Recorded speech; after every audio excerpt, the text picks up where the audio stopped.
Hello, everyone. Welcome to Beyond Life Paranormal Research Podcast. I'm your host, Russell Reynolds. We got a good show tonight. We got an awesome guest here tonight with us. Um, he's been on the TV show Ghosts of Devils Perch. He's been on the Holzer Files. He's been at numerous Paracons. In fact, he's going to be out here in Missouri not soon here, actually. He'll be here at the Missouri Paracon. So if you got your tickets, you'll see him there. Without further ado, let's bring him on, Dave Schrader. Hey, thanks for having me. Oh, thank you for coming on the show. It's awesome to get you on here. My pleasure. Yeah, and I'm looking forward to the Missouri Paracon too. That's what, in about a week and a half, 2 weeks from now. Yeah, it's getting close. Yeah. You're gonna be out there with some big names too, I see.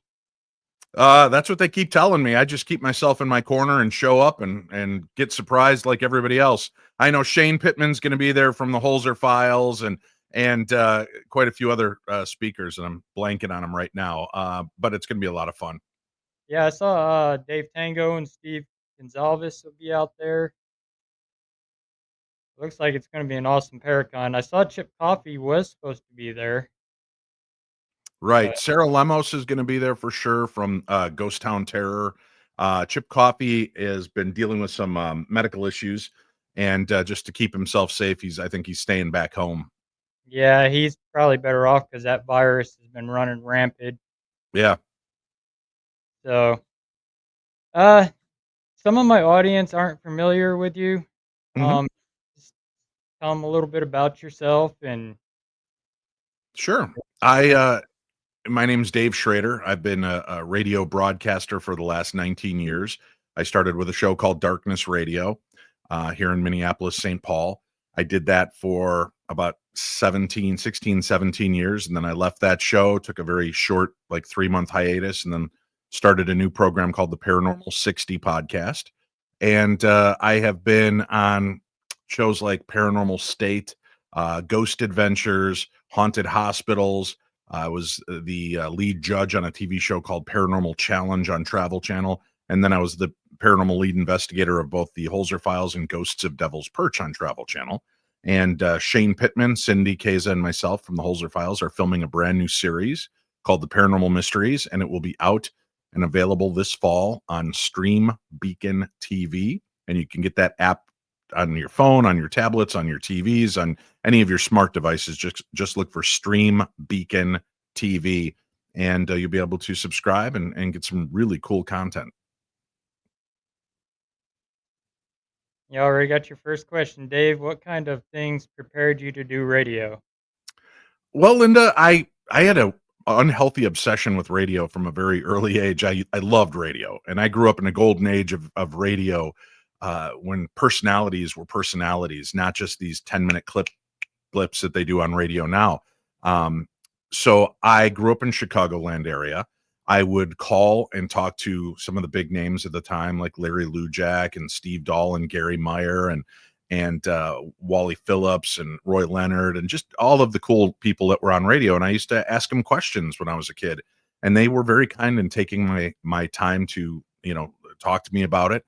And then when I went off to college in 1988, I started working at a college radio station and just had a great time with it. And then I was in that for about 2 years, and then went back into the real world of sales and started my career. And it wasn't until I think it was November of 2005, and my partner at the time, Tim Dennis, said he was working as a GM at a radio station. He said, "Hey, man, I got an hour slot to fill every Sunday night. Do you want to do a show together?" I said, "Yeah." He goes, "What's our topic?" I said, "Let's do the paranormal." And that January 1st, 2006, we launched Darkness Radio. And I've been a fixture in the paranormal world ever since. I've co-wrote a book called The Other Side, a teen's guide to ghost hunting and the paranormal. And I have a brand new book out called Theater of the Mind, Tales from the Darkness. And they're real life encounters with the strange and supernatural. Two of the stories are mine. The rest are from listeners that have shared them with me over the last 19 years. Oh, wow. Yeah. And I saw you did the Holzer Files, Hmm. and I don't know if many people are familiar with Hans Holzer. He's one of the pioneers in the paranormal field. Yeah. Um, Dr. Hans Holzer was really amazing. I mean, he's Austrian, living in America, and was working as a journalist, and ended up kind of falling into the paranormal when he was invited on a couple of different opportunities. And he went out, and just that was his calling. He absolutely loved it, and just stuck with it, and rode that ride from the late 50s all the way till his death in the early 2000s. So thousands of case files. So we were lucky enough to get to do a TV show called The Holzer Files, where we reopened his original case files. And we had audio, video, photographs, his handwritten notes on all of the cases that he worked on. And we were able to go back in and re-examine some of these cases using 21st century technology and new history and knowledge and understanding. We had a great time. It was a real pleasure to get a chance to do a show like that. And we lasted 2 seasons for a total of, I think, 23 episodes, just before Travel Channel made all of its changes and changeovers. Sorry, my cat Squirrel has decided to enter the fray. that's right. Yeah. Were you So that able to do his case file on the Amityville? no, we didn't do the Amityville case, mainly because the people that own the home are not allowed to let people in there to film or be a part of doing any of that. They're really in Amityville. They don't want that kind of attention. So my understanding is when you buy the house, you promise you're not going to turn it into a business, a museum, a bed and breakfast, and you're not going to film any TV shows there. So they've never allowed, and I know they've had some big money thrown their way, but they've never allowed people in. There's another question for you. Did you, Dave, have a paranormal experience that got you interested in the field? That's a great question, Deirdre. I've had a lot of experiences throughout my life. I grew up in a haunted house in Medina, Illinois. My grandmother's ghost would come visit me after she passed away. Sorry, my cat is demanding equal time on camera here. So we had, just kind of a life filled with strange supernatural occurrences and living in the right place at the right time. And yes, I love you too, Squirrel. Thank you. So it's just been a kind of one of those things where I think the paranormal has been stalking me my whole life. So I just eventually gave into it and started investigating it, and it seems to work out pretty well. Dina Lynn said, as cats do. Yes. This is my daughter's cat Squirrel, and for some reason he's decided that he needs all the attention right now. Right, buddy? What do you what do you think the paranormal field has changed since you started 19 years ago? That's a great question. I don't know that it's changed a whole lot. I can tell you I've changed a lot in the 19 years that since I've been a part of this. Like many people, I just believed ghosts were disincarnate souls of bodies that have died, and maybe they're stuck here, stranded here. And it was just that simple. But I think as I've gotten older and spoken to more people and had more experiences, I've come to realize that there is no one definitive explanation for what ghosts are. I think it's time slip phenomena. I think it's a memory of the locations sometimes, that Mhm. that they retain a memory of the people that have crossed their thresholds and have lived there or worked there or died there. And I think there's just a myriad of possibilities. And I think from time to time we bump into alternate realities or parallel universes or reflections of our past or future. So many people believe that a haunting has to come from our past. And I submit that I think, the knocking you're hearing on the wall, maybe 20 years from now, the next family that's living there hanging up a Right. picture, you're just hearing the reverberations back through time. Yep. And I mean, that's even like your residential cases. I believe too, if they once owned the house, they're gonna come back and protect what's theirs. Yeah. Yeah, definitely. It's that's why I said there's so many different reasons or possibilities for what a ghost is or why it's here or why we're experiencing it. Have you ever experienced any of the demonic stuff in your 19 years of investigating, or In my investigations, no, I don't think I've ever come up against anything demonic, thankfully, and knock wood. Um, we've come up against some pretty pissed off ghosts. I think we've come up against some elemental figures. Nothing inherently evil. I think probably the most evil is my cat that tries to knock me down the stairs every morning when I go down, weaving in and out of my ankles and trying to knock me over. But that's about it. right?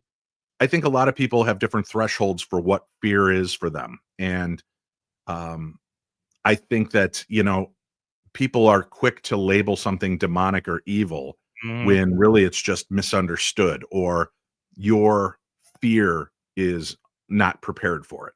Um, Right. because as I've said, I've watched somebody feel something brush against their cheek and they run out screaming like they were set on fire. And I'm like, well, what did it do? What did it do? It brushed against my cheek. It's horrible. It must be a demon. And I'm like, pretty sure a demon would have smacked you around or bit you or done Yep. something, and then I've had other people that have literally, like myself, been knocked to the ground, and I won't jump to the conclusion that it's a demon. I try to keep my head cool, stay in the moment, try to understand what's going on and why it might be going on.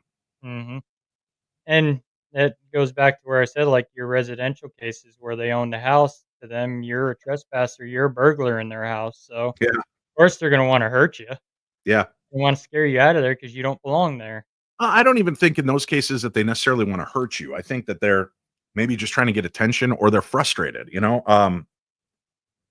Could you imagine being somewhere amongst a throng of people and nobody can hear you, nobody can see you, but maybe once every now and again somebody with the right frequency enters your domain and you are able to connect with them.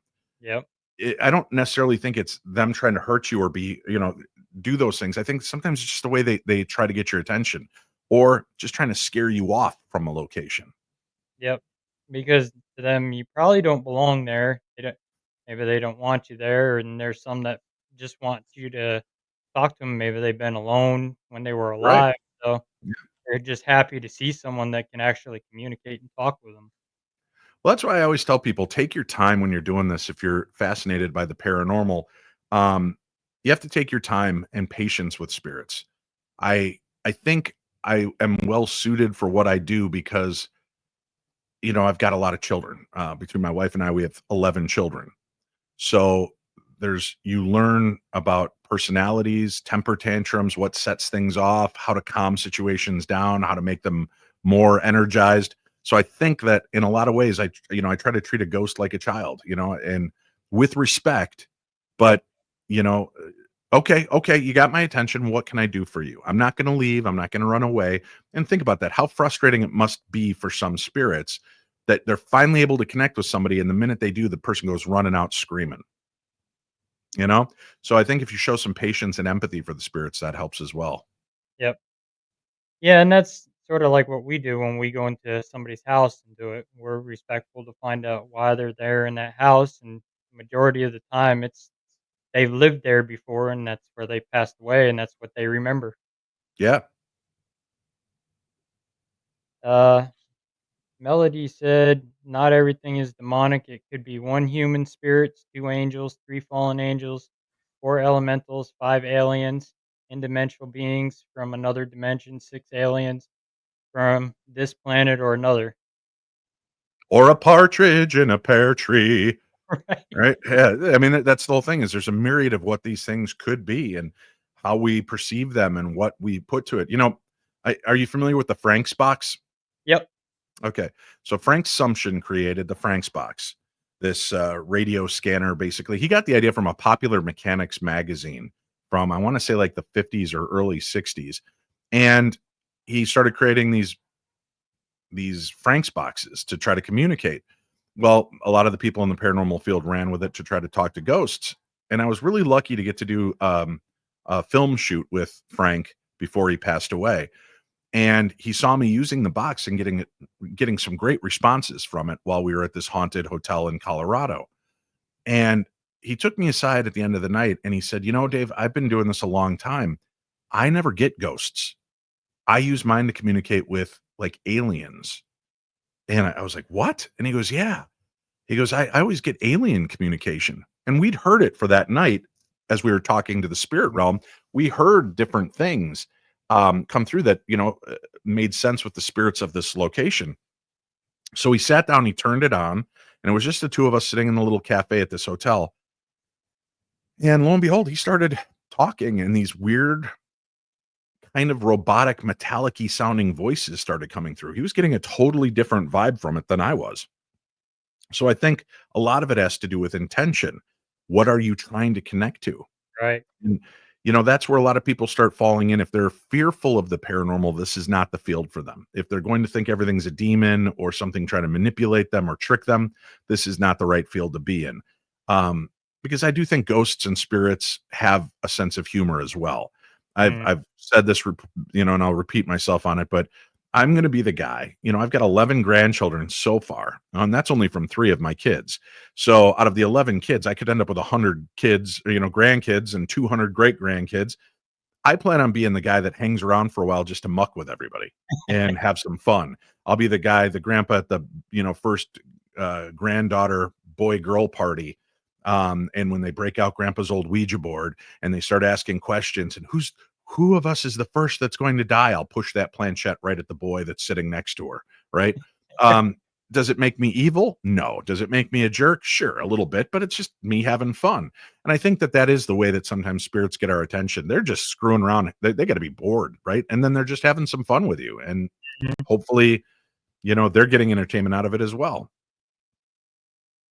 Paranormal Rockdown asks, Dave, is there a location you want to investigate that you haven't been able to get access to? Um, yeah, I mean, I've really been lucky. I've had the opportunity to haunt or ghost hunt in haunted locations in Romania, Germany, Prague, England, Ireland, Scotland, Australia, France. So I've really had a good chance to see a lot of places, and then so many amazing places by doing Holzer Files. 23 episodes. We got to do 23 historic locations, and then another 10 in Butte, Montana, with the Ghosts of Devils Perch. So there's always places I'd like to go, but like everybody, I'd love to get a chance to just go into the Amityville house for a night. I would love to go to the Entity House in California. My big bold hope is that someday one of my children become president so I can get into the White House and investigate inside the Right. White House. Um, so that's it. I can't say there's any one specific place that jumps out of me aside from those. But there are some, I'd love to get into the Enfield Poltergeist house in England. I'd love to get to the Enfield house in America. So, there's a lot of different places that hopefully as time progresses, I'll get to see it. I just turned 57 in November. And when I started this journey, I was just turning 39 and had never been out of the country. And since that time, since I began this pursuing the paranormal and pursuing radio, I've had a chance to visit all of those countries plus Canada, and I think I've been now to 46 of the 50 states. And so there's a lot of cool mysteries out there. But I also would love to get into some of these. I would love to get out to the actual site where the UFO reportedly crashed in Roswell. Okay. I would love to go out on a Bigfoot hunt one night in a well-known, well-documented area. So, I'd love to have more occasions to see UFO, Bigfoot, water creatures, something aside from just the ghostly realm. Yeah, that's what we're interested too is the Bigfoot realm. I'd like to see if I can capture one on film and we're good friends with Carter Bashart, who's a Bigfoot researcher here in Missouri. He was consultant on two of the Finding Bigfoots when they did Missouri and Kansas. Great. And he goes down to the Mark Twain National Forest, and he's got some document a Bigfoot down there. We're supposed to go out with him on that. Wow. Very cool. And I'd love to go out, and I would love to start cross-pollinating in these kind of investigations and bringing people out that have paranormal ghost-like investigative techniques, psychics and mediums, technicians, and see what we could do by bringing the different modalities of investigations from all these different ways and see if we couldn't connect better. Carol said some people go to locations and they'll start to get information, but then they run out frightened. I always think, why are you running? Isn't that why you're here? And Carol, I agree with you, but on the other side of that, we all think we're prepared for certain things until we get them. You think, "Oh, man, there's a demon in that. I wanna go in and see that. I gotta get into that house." And then you go in and something terrifying happens and you go running. And it kind of upsets the apple cart because I think so many people want to believe, but in the same vein, they like the safety of thinking, these people, they're probably just overacting on TV or it's their imagination." And they go in kind of, blustering and posturing that they're tough and gonna be able to get through it, and then something unnerving happens. And like I said, it could be a number of things. It could just be something so simple as something brushing against you. And then suddenly that shifts your paradigm. That totally changes your reality. That this is no longer just they're faking it on TV or it's just somebody's imagination. You now have proof for yourself that it's real. So I give props to people that even try, that go in and run away scared. At least they know and they tried. Yep, It's like doing the shows. People would pick on, team members that I worked with that would get frightened in some of these situations. "Oh, I should be on your show. I would never be afraid." And I'm like, well, that's really easy to say when you get to sit at home and watch it from the confines of your own yep, home.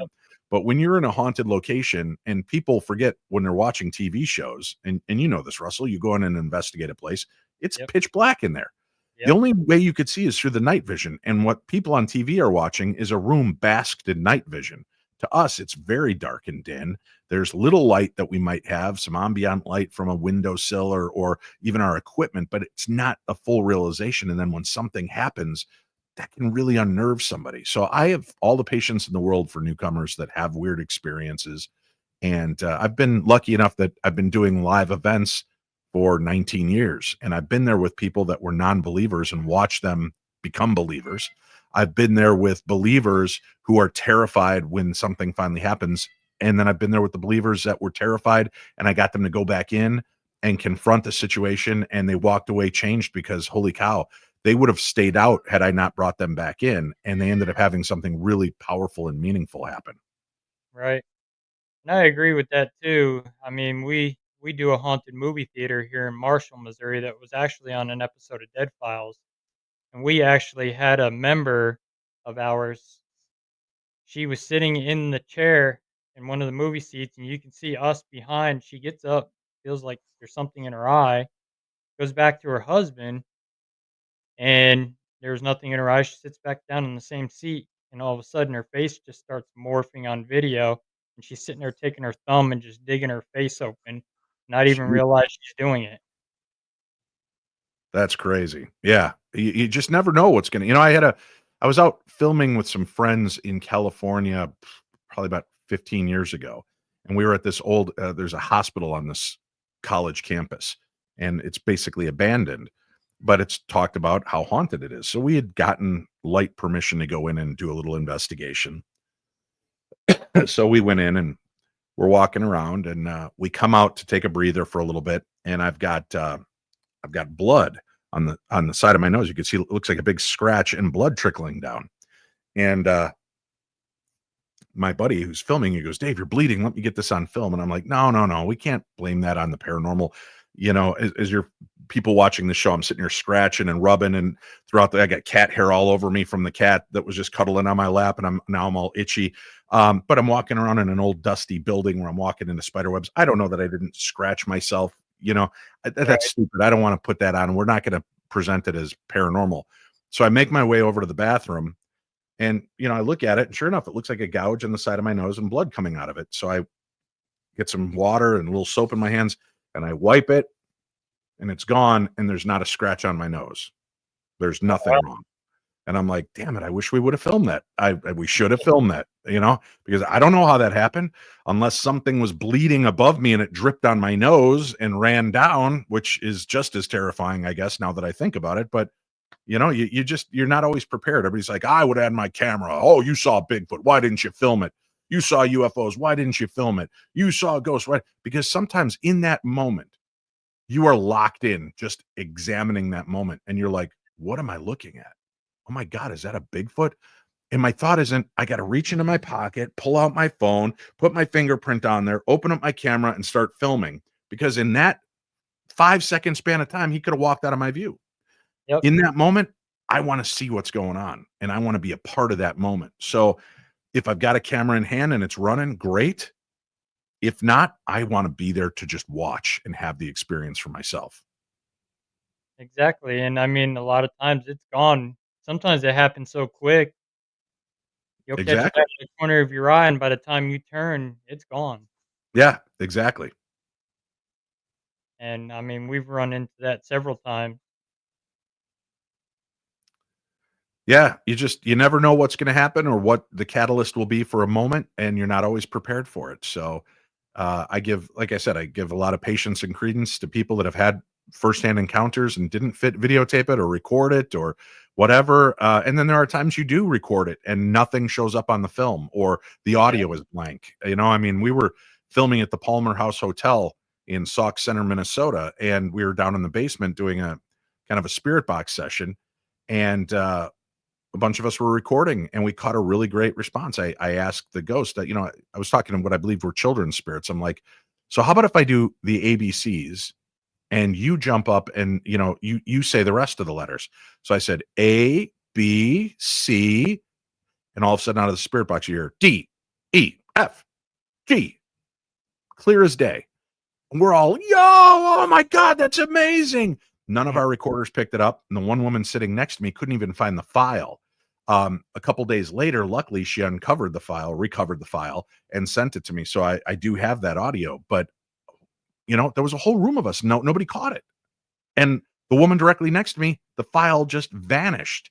And she wasn't able to find it until it was recovered a few days later. So pretty cool, right? And then that gives you kind of another perspective of what can and can they not influence? How much of this is us hearing something that might not be actually magnetic, so it won't Right. record, but it's something we're hearing audibly? And that, yeah, I mean, like Missouri State Penitentiary, when we started off in the dungeon cells, I had a camera running, and we all heard the woman yell hello down there. And I was lucky enough to catch it on audio recorder, and the camera mic picked it up. Well, that's great. And we went up to the tour guide and come to find out they never housed any women down there. There was only one man they housed down there. That was the firebug, JB. But you've had how many hundreds of ghost hunters go through there and Yeah. investigate, and at some point, a woman investigator might have been down at the end of the hall going, "Hello?" And you just happen to catch a recording of that moment in time. Yeah, I sent one of the guys up just to be sure up the stairs to see if there was anybody in that upper hall up there.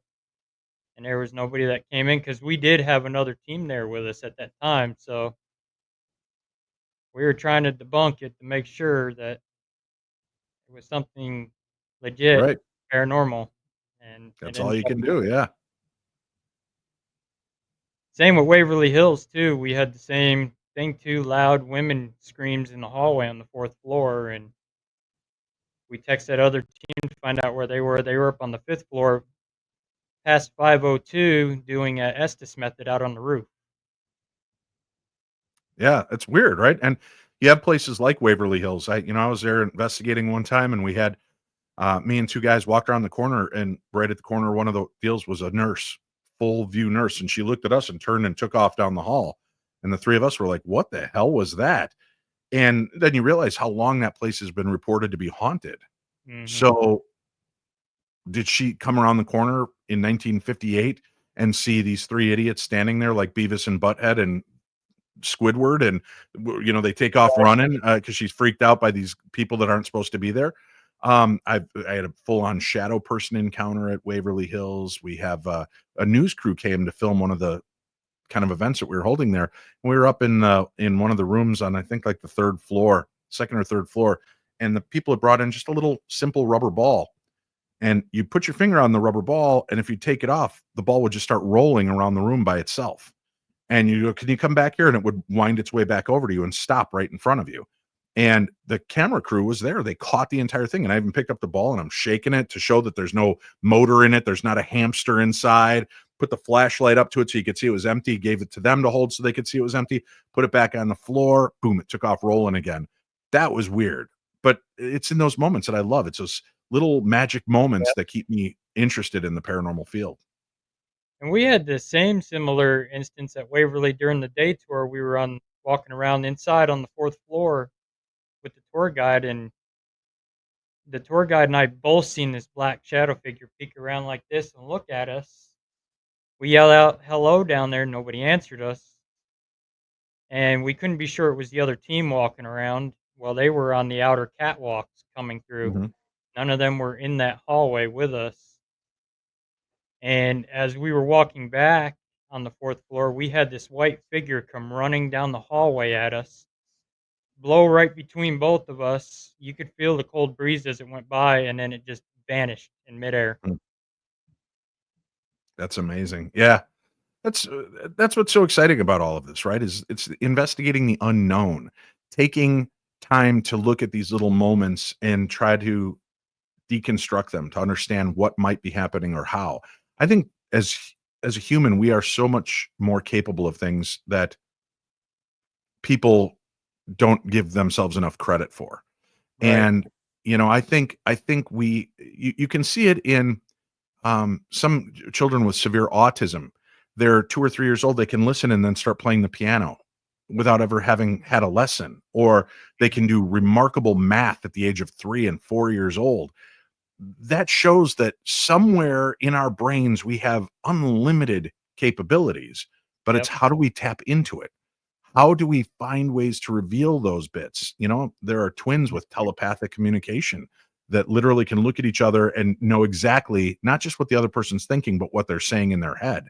So there's enough out there to let me believe that we are so much more capable of doing great things. And that's what excites me is I'm hoping that in doing this kind of research, maybe by accident, I'll uncover what it is, where I'm at, how to do it, and what I can do to move it Right. further. I want to this year take some remote viewing classes because I believe that will be a good indoctrination point for me, a good entry point. I've been told I have psychic abilities. I've had some moments in my life where I've seen things precognitively, sensed things, and I'll go over to a corner that nobody's paying attention to, and I get immediate responses from spirits. Mhm. So I thought maybe remote viewing would be that first nice door to kind of go through to help me build on this ability and see where it takes me. Yep. And I mean, the paranormal too is all thinking outside the box too. Yeah. And like role playing, for instance, works pretty well. We did that at Waverly. I laid on one of the surgery table, had a member wheel me under the light, and I was playing like I was sick. And he was yelling, "We need a doctor in here." And then we had a motion light kick on in the doorway, and then heard a noise. I went to sit up, and I couldn't move. It was like I was being pushed down to the table. I couldn't move my Wow. arms, my legs, That's and crazy. Yeah. it's a weird feeling d doing something like that. And then, laying in the morgue too, I climbed in that refrigerator part and laid in there for about 2 hours by myself, and we were getting I got some EVPs out of there. I got one that says, "He's dead." Hmm. Well, you must have been doing a good job acting then. Yeah, I mean, I went in there most of them all went in feet first. I went in head first to make it look like it was real, and I put my arms across my chest. Yeah. Well, at Waverly Hills, I was there with Mark and Debbie Constantino. Okay, yep. and we were doing an investigation there, again, probably about 15, 16 years ago. And Mark would get everybody down. We were in the morgue and we all settled in, got real quiet. Mark just turned on his recorder and held it out in front of him. And he didn't say anything for about 20 seconds. Then he started asking questions. And when we played it back, it was amazing because you can hear him go, okay, shh. And everybody settles down. No talking, no talking. All of a sudden you hear this voice go, shh, they're going to try to record us. And he goes, and then you hear him start asking questions. So it was really cool. I mean, the spirits seemed to be aware that we were there doing this. Carol asks, what are your thoughts on carrying things from our ancestors within our DNA? Carol, great question. I firmly believe that.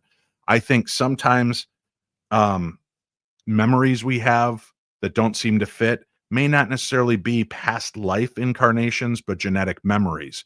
We know that that's what happens for animals. It seems like it would only make sense that it would still be part of who we are. So, I've people that believe that they were reincarnated. I'm not saying reincarnation isn't real, but it makes me wonder: is it something that's maybe connected to a relative and something that we're picking up vibrationally? Because it's part of who we are. She says, I'm trying to use sound frequencies at 2000 or more to ground out negative entities that they ride on to get rid of them. You can get a tool that finds leaks gas or air using sound waves, hook it up to an amplifier at 4000. That's over my pay grade. I'm not a big tech head, so I don't know what any of that meant, but I'll take your word for it, Melody. That's why doing the shows, Shane was our techie on Paranormal, on the Holzer Files, and Katie Stafford was our techie on Ghosts of Devils Perch. I know where to push the button on my recorder and how to listen to it, and that's about the extent. I've got a lot of cool equipment, and I've played with all this equipment over the years. I always go back to just my recorder because really that to me is I've bonded well with my equipment and I get good results with it. So, I let everybody else play with the SLS cameras and the thermal cameras and the sound wave technology. I love to watch it take place, but I don't know how it works, why it works, or what we're even doing. Right. Yeah, that's like me. My basic is my recorder, and I'll take my mel meter. I've got the mel meter with REM pod and shadow detection. That's the main two pieces of equipment I take with me. My team plays Uh, the rest of it. I think Greg has a question. I can't read it. So you can throw it up on the screen. Greg says, "Hey Dave, back on Ghost Adventures, were you worried about being beamed up?" Oh, Greg's referring to the Stardust Ranch episode. No, I actually invited it. If you watch the episode, it was interesting because I've been friends with the Ghost Adventures guys since the very beginning. As a matter of fact, I was a researcher and a location scout for them for 5 years.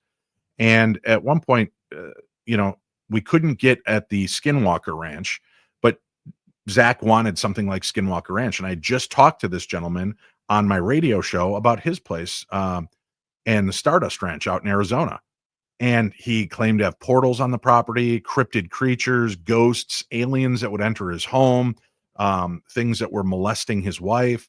It was really crazy. So I told Zach about it. He goes, "How confident are you in this guy?" I said, "I'm confident this is an amazing story. I don't know if it's real or not. We'll have to go see." So he invited me to go along, and we went out, and it was not a big location to investigate. So I knew I would probably get relegated back to the hotel at one point. But while I was out talking to Billy Tolley, I said, "Boy, I really wish I could have a really profound UFO or alien experience." And he goes, "Maybe you'll get abducted." I said, "I'm fine with that. Let me have a cool experience." And they kept telling us about the mountain range right in front of their property where these lights would always be seen. Mhm. Smaller UFO like lights, and sometimes these motherships that they said would come up over the mountain. So Zach during the episode says, "Dave, so you want to be abducted?" I'm like, "Well, I don't know if abducted, but I'd like to have an experience." "No, no, no. Do you want to be abducted?" I'm like, "Yeah, sure. I want to be abducted." And he goes, "Well, let's go put you up there by yourself." And I was like, "Okay." So we went up and they set up the light cannon up there for night vision. They set up cameras to film me. And as I was sitting there, I was thinking, they're not stupid, these beings. If I have a way to call for help, they're not going to come. So I handed him my walkie-talkie and I handed him my cell phone and I said, "I'll just be up here. I had a pair of night vision binoculars that could film. So I tried a bunch of different experiments. I prayed trying to get the UFOs, all that stuff. We caught something. I watched something come flying up and stop, and I was filming it, and then boom, it just took off like a bat out of hell. And I heard something walking around over on the other side by the light cannon, and I couldn't see it, but I could hear it crunching on the rocks. So yeah, I would have loved to have had an experience more profound than just seeing a light fly through the sky, and stop and then start again. But that was still amazing, and I was really, I was very honored to be a part of the episodes. I think I'm on like about 12 episodes of Ghost Adventures, plus their 2 live Halloween specials. So whether you love them or hate them, they're a great show that has been entertaining people now for, 18 Yeah, they've years. been on a long time. Carol, Carol says, "Thank you. So do you think getting information from the Akashic records would be a route to get that or to do past life regression first?" Um, you know, all different modalities for different people. I mean, the Akashic records, again, now that's just something that, God, his name is blanked out of my mind right now. I'm sure, Carol, you know who I'm talking about, the guy that talked about the Akashic records, the sleeping prophet, and I can't think of his name right now. Um, but that's what he claimed. He could tap into this kind of ethereal internet, if you will, and access things. Past life uh, specialists will walk you back through your lives and do it. So I think there's different elements of both. I'd say try both, and I don't know if one is better than the other to start with. I would say I would like to go in first and just try to go through my own timeline or timelines to see about my past lives. The Akashic records seems like something else, but the one fear I have about Akashic records is if it's like the internet without a firewall. You're connecting to something. I don't know that I'm not getting downloads of information or bad things that I don't want in me. So I'm mhm. I'm kind of, I'm cautious with what I would do and how I would do that. Greg said you were awesome on that episode. Thank you, Greg. I had a great time. It was funny. I always joke around about the fact that I knew when I saw the size of the house, I wasn't going to be a part of that investigation. And I thought, damn it, there goes my screen time on this episode of Ghost Adventures. And then when he asked me to go up on the mountain, and I was like, yeah. And I figured, oh, they're going to maybe cut to me once for a few seconds or just at the end to come up and say nothing happened. But when I turned over the walkie-talkie and the cell phone, I saw the look on Zach's face, and he had that kind of, "Oh, you just got more screen time because now we have to keep coming back up to look Yeah. at you on the cameras to make sure that you're not eaten alive by a mountain lion or a snake or abducted by aliens." So I always had fun with that bit of it too. And people, when we were watching it, and they were texting along on Twitter, everybody's like, "Oh, Dave's got balls of steel. Oh, I can't believe how brave he was." And I reminded people, I said, let's reimagine this. The house is where all the major creepy activity took place. They just saw lights up by the mountain. I was really kind of in the safest place. Those guys were down in the trenches. I was only in a place where we saw lights fly over. So I'll take that everybody thought I was bold as brass and Superman for that deal, but in reality it's not quite that way.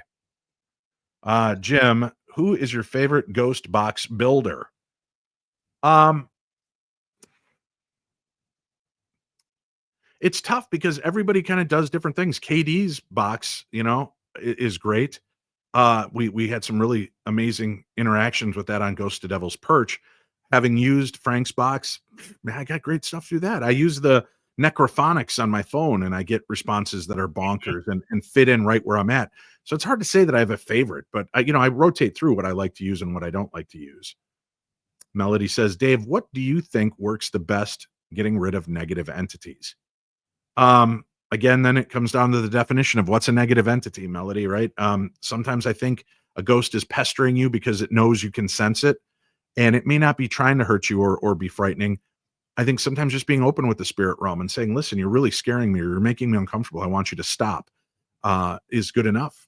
And sometimes just putting your foot down that way stops it. I use prayer, a lot of prayer in my work. So the prayer of Michael the Archangel is very powerful. I carry Benedictine medals. I carry some blessed medallions and items on me. But there are times I don't bring them into the investigation because I also feel like if you're a ghost, you have a limited amount of energy to get seen, get heard, get noticed. Am I going to go to the jackass carrying a Bible and a crucifix and a bottle of holy water that looks like he's going to freak out if I go to him, or am I going to go over to Dave Schrader who is just carrying around a recorder? So a lot of times I don't take my equipment, my blessed equipment in with me to an investigation because I want to draw the attention of the entities. But before I leave, I do a prayer. And I do this prayer at every location I go to. So, Melody, if you'd like, or whoever's listening, if you like the power of prayer, this is what I say. I go, Lord, I just invite you into this building. And I ask that you bring the Holy Spirit and baptize each of these rooms in the blood of Jesus Christ. Help any spirit that's lost or forgotten and can't find its way. I ask that you just open the light and bring forth their friends, relatives, lovers, favorite pets, and help them ease through this transition. And Lord, any spirit that wishes to stay here, I ask that you bind it and bind those that live here or come through here in a thorny hedge of protection to keep them safe from this entity. I pray this in your name. Amen. And I do prayers like that. I will sometimes, if I've come across a specific spirit, Melody's ghost, I will do a specific prayer for Melody. Um, and then I'll do a prayer for myself on the way out. That Lord, I just call back my mind, my spirit, my heart, my soul, and I ask to keep me safe from any energies that are not mine. And I ask that you clear me. And that's kind of the prayers that I work on. It doesn't mean that it always works. Sometimes I'll have stuff, but I never feel like they're negative entities that have followed me home. I think sometimes they just are still trying to get my attention. And even with them being negative, with you doing the prayer, that kind of binds them where they're at. They're not able to, because you're surrounded by that white light. I try to be, yeah. So, I usually talk people through prayers. Greg asks, do I own a Frank's box? I don't, Greg. I never ended up getting one. I always wanted to, and I always meant to get one from Frank, and then he passed away. So I kind of kicked myself for not having taken advantage of that when I had the chance to purchase one when he was still alive and creating them. Yep. Jim Pfister says, well said. Thank you. A Frank's box is my workhorse. KD makes a great box. Thank you. Yeah. Yeah. Like I said, we used his box when we were on Ghosts of Devils Perch and had some really profound experiences come through that. I'm still just not, but the thing is, I still don't understand how all these things work. And here's the thing. Most of the inventors don't understand how it works. Bill Chappell, who's created so many of the different pieces of technology, will tell you, I don't know if these are ghosts. But something's interacting with us. Is it our own consciousness? Is it spirits? Is it interdimensional beings? Is it maybe our own soul manipulating, giving us the answers that we do know we're just not able to access? We did a case that was actually the homeowners called us in and they thought it was something demonic. Hmm. And their stepdaughter was playing with a homemade Ouija board that she did, and she brought something in to harm her stepmom. Well, her little sister had drawn out what she seen grabbing her older sister. Come to find out, it was an elemental, a draconian starseed, which is like a reptilian creature. And they're brought in for good or harm. Well, this was brought in for harm, and there was a trapped spirit there from a motor vehicle accident Mm. from years ago. And that draconian actually stepped aside to let that spirit leave.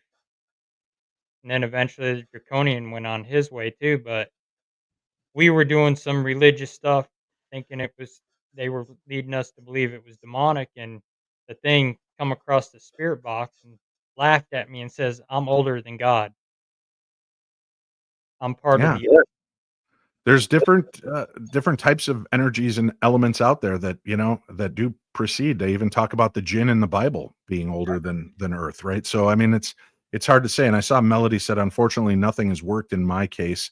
These are negative creatures and attachments. I'm sorry to hear that. I don't know if you're just not getting help from the right people. I don't know what their true belief system is. Unfortunately, our field draws a lot of strange people to it.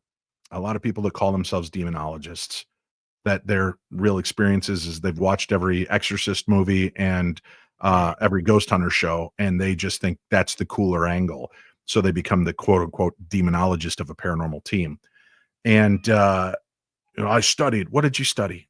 What did you read? What are the texts that you read? What do you go to church? Oh, I don't know. I don't go to church. If you don't have any real authority and you weren't called to this job legitimately, I've like Adam Bly is a dear friend of mine, and he has helped at many Catholic exorcisms, and he's watched good people get tossed around like rag dolls. But you come to find that maybe their beliefs are not as solid as you once thought, or that they have other Right. predilections, other issues, which are making them ineffective. So I don't understand. I don't know, Melody. I can't tell you, and it may be something that you have to look at from a different perspective. Of maybe it's a blood curse, a family curse, something that's just a part of you, and you have to find somebody that can help unbind that. With if prayer doesn't work for you, and smudging doesn't work for you, you might just need to find somebody who's proficient at curse breaking and work on that. But any of these things are also like a muscle. You got to keep at it then to keep that border up. And there's a problem with some people that have dealt with negative energies, that after a while they don't get the attention they once got when they had the attachments. Mhm. And it leaves them, and they almost kind of call it back. And I'm not saying that's you, Melody. Please understand. I'm just saying, but that does happen. Some people call the energy back to them because they almost feel empty without it, or unimportant. Right. And that's tragic, that somebody would rather have something dark in their lives as a part of it to make them feel special. But in your case, Melody, I don't know. Reverend Bill Bean, I've worked with, has helped break a lot of those kind of issues and has helped a lot of people. It's also part of it is the willingness of you, and it may be. Let's see. She says, not a curse at all. I went to a job in 2007, heard a voice. It followed me home. My nightmare began. Okay. Um, then I don't know. Like I said, I'm just throwing out, because I don't know you. I don't know your stories. I'm throwing out just possibilities of what could be. Um, is there a link to it? Maybe even in doing a past life regression, Melody, maybe you'll find out that you are somehow attached to this being. Maybe it recognizes you in this lifetime as somebody that it used to know. And maybe doing a past life regression will help break that bond. But like I said, Reverend Bill Bean is a really good one to look up for.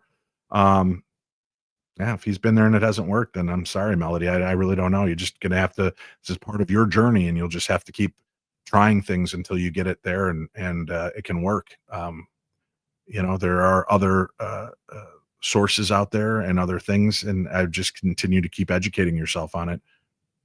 It's the best you can do. I'm sorry that it's done this to you for so long and taken a toll out on you.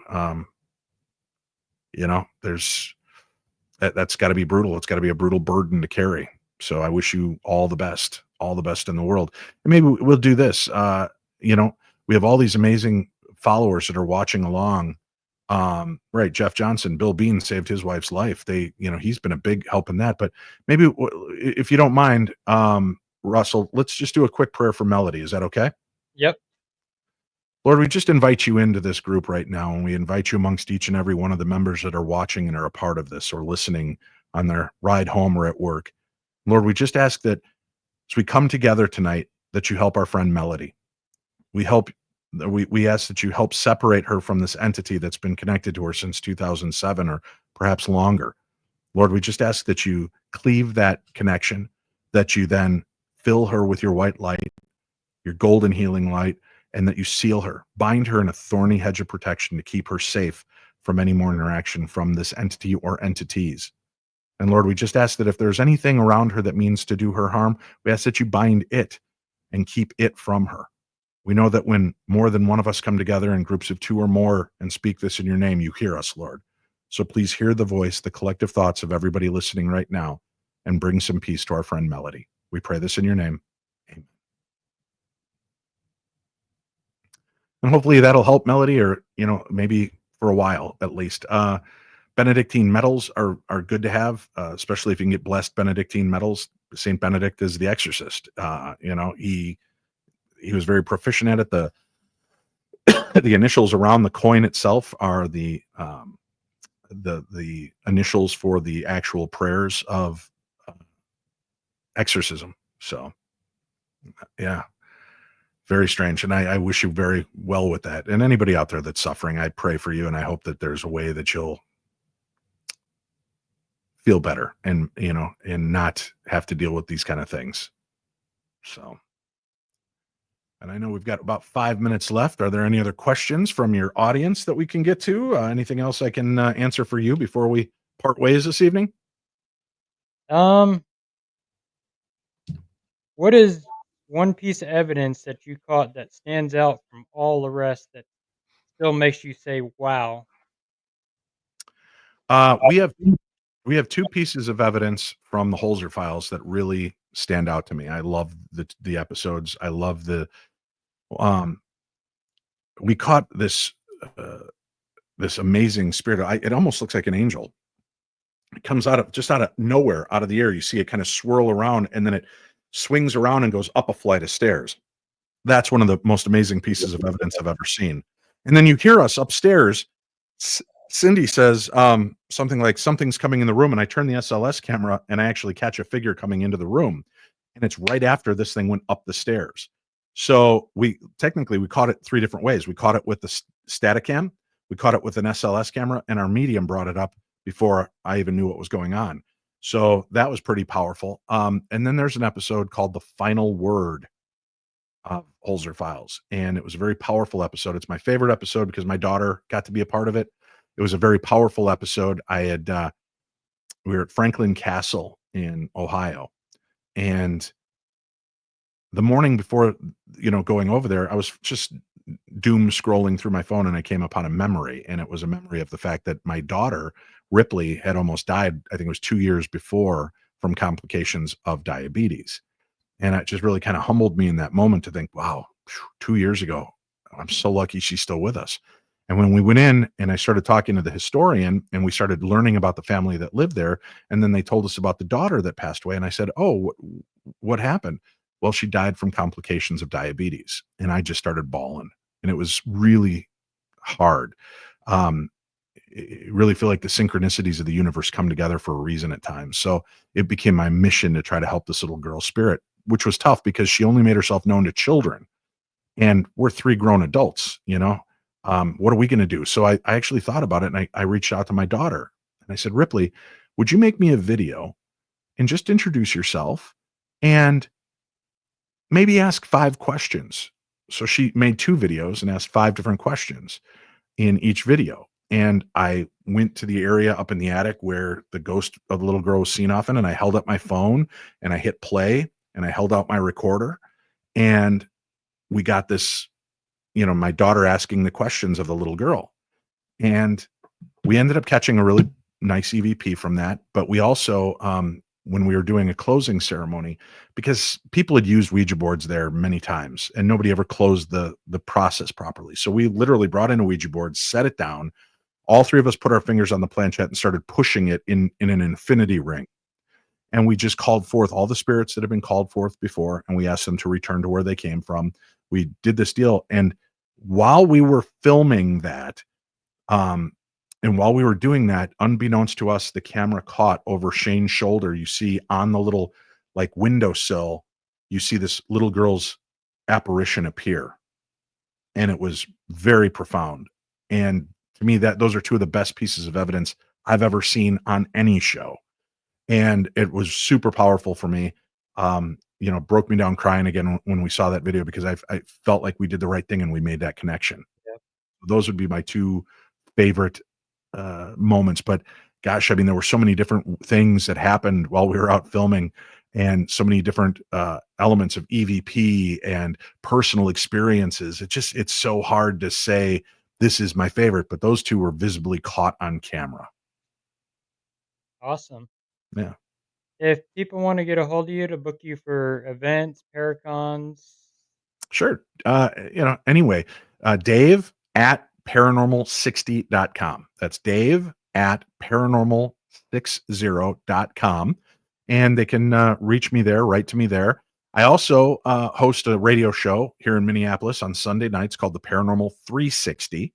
It's a full round view of the paranormal, and it's Sunday nights, 7 and 9 p.m. So you can just ask your smart device to set an alarm to play WCCO radio Sunday nights, 7 to 9 p.m. Central, or wherever you listen to your favorite podcasts. Go look for Paranormal 60 and Paranormal 360, and you'll be able to listen to the shows that way. You can keep up with me and all the places and things I'm going to do at my website, paranormal60.com.